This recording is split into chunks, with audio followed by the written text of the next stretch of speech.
Rus tilida judayam ko'p ishlatiladigan top 5 ta iborani ko'rib chiqamiz. Birinchisi bu держать в курсе.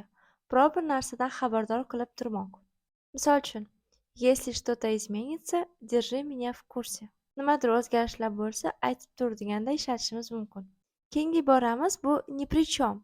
Biror bir narsaga aloqam yo'q yoki men aybdor emasman deganda ishlatishimiz mumkin. Misol uchun, я тут ни при чем, я только что пришла. Tarjimasi: mani bunga aloqam yo'q, men hozirgina keldim. Keyingi iboramiz judayam ko'p ishlatiladigani без разницы. Biror bir narsani farqi yo'q deganda ishlatishimiz mumkin. Мне без разницы. Menga farqi yo'q.